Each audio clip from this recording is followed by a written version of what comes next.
in the conversations we've been having about immigration. So there's legal immigration, there's illegal immigration, and then there's, of course, the conversation of the wall, which is maybe the most confusing concept there is, because it's what is it wall? What does it look like? It's not a wall, it's a fence. Why is a fence better than a wall? It's near the border, but not on the border, unless it's places where it is on the border. And then there are places where we don't have wall at all.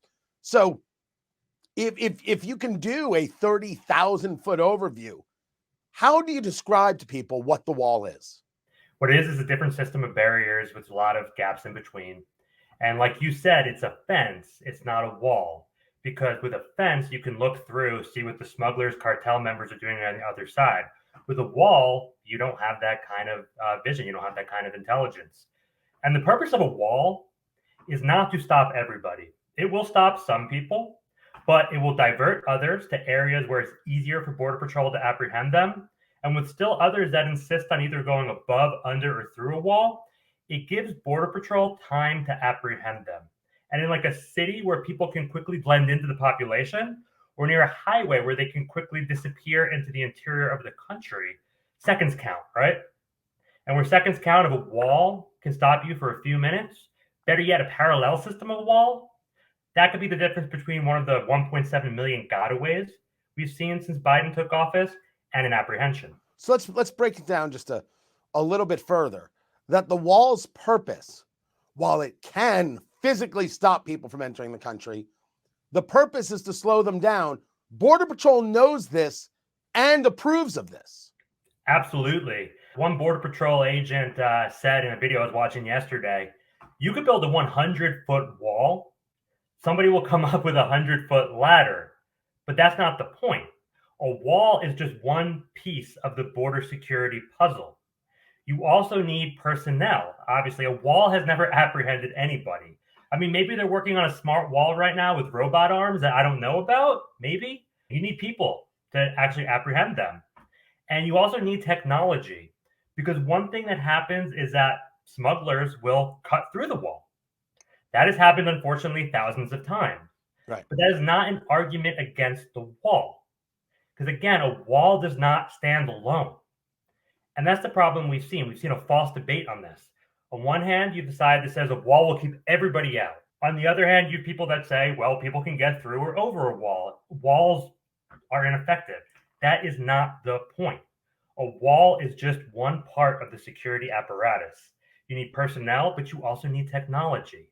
So if there is a breach in the wall, you can have a sensor or a video camera that detects where that occurred. Border Patrol can go and fix that so that many people then do not come and exploit that gap. Talking to Jordan Fischetti of Americans for Prosperity about what the wall is and how it works. The technology piece, what about the technology of the wall itself and how we build this as a fence so we can see through it? And it's good reasoning here. You want to see who's coming.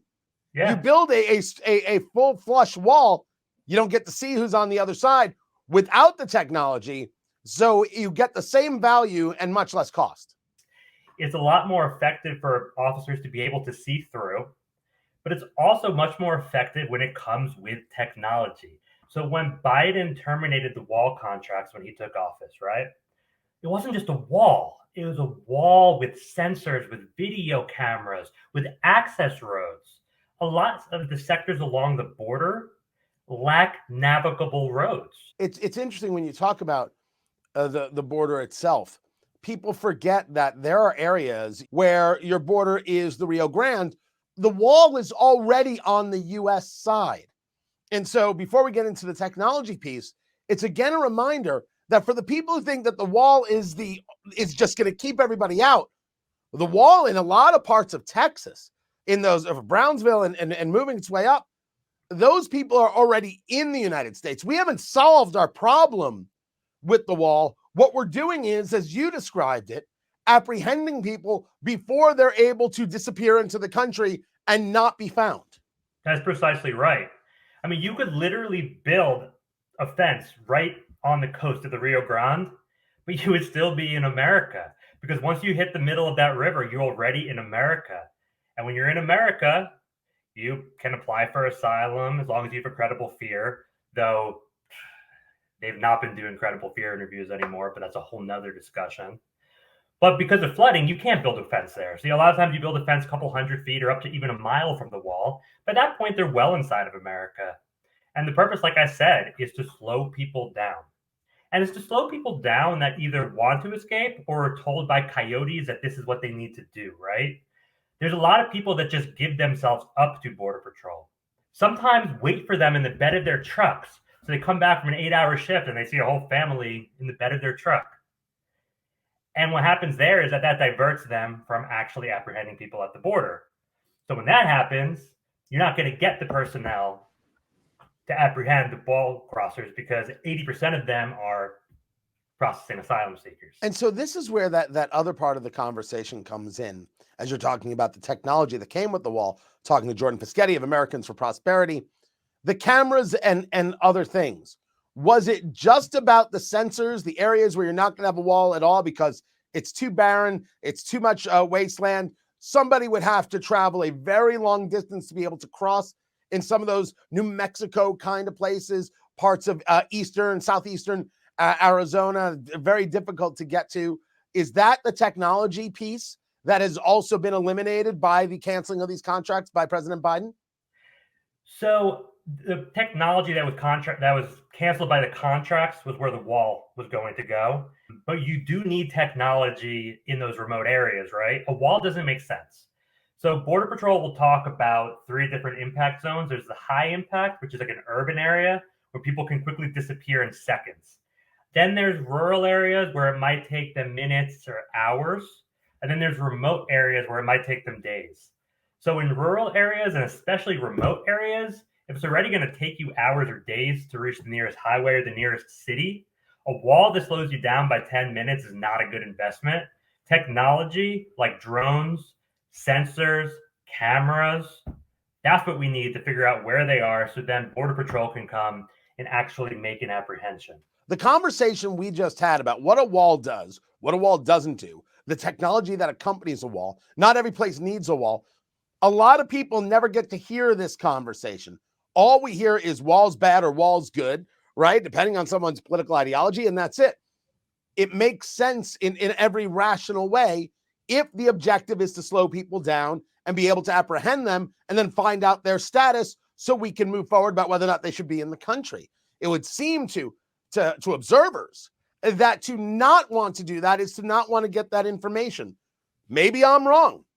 What's the hang up on moving forward with this level of border protection? I can tell you this, a lot of my friends, family are left of center, right? And they've heard me talk about a border wall and they've come up to me and they said, that makes a lot of sense. I think we should have a wall in strategic locations. But I didn't like a wall before because I associated it with Trump or people like Trump.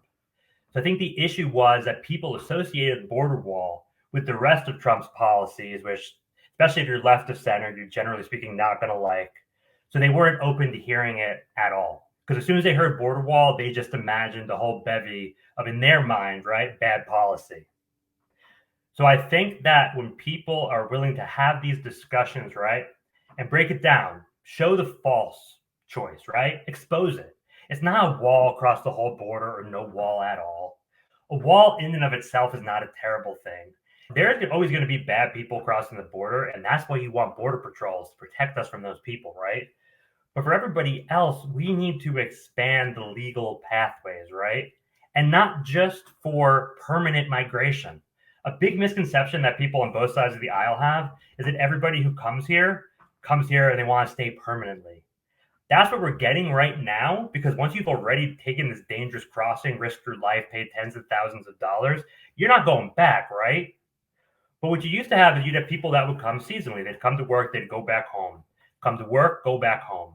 We have programs that allow you to do that, like the H-2A, H-2B program. Those programs are mired in so much bureaucracy that most farmers just throw up their hands, or other businesses throw up their hands and say, I'm going to hire people who came illegally, which is another drive for people to come illegally. If we have a functioning legal system, right, both for permanent immigration and for seasonal migration, combined with a wall in strategic locations, sensors, cameras, access roads. What you'll have is a system where the majority of the people that are crossing the border are people that either want to do us harm or have existing deportation orders. And those who want to come to do good will have a channel to come here. Not everybody, there's no such thing as a perfect system, right? Even if we had the best legal immigration system, there are still going to be people that need to escape from their country, like Venezuela, for instance. It's very difficult to wait around in Venezuela for your papers, even if it was a good system, which it's not. There is a worker need. I mean, that goes without saying. I mean, we talk about the fact that there are, millions of jobs available in the United States. Well, those are all sorts of jobs, but there are jobs out there, especially in those farming communities, in those agricultural communities. When we talk about jobs other people don't want to do, that there's a truism to this, and there is a value, a serious economic output to the United States to having these legal opportunities. Absolutely. I mean, we have one of the worst worker shortages that we've seen in decades, really. American farmers they're struggling to find Americans that want to do the job. And that's been the way for decades at this point. Jordan Fischetti, I appreciate you taking the time. Americans for Prosperity works policy over there. Jordan, can't thank you enough.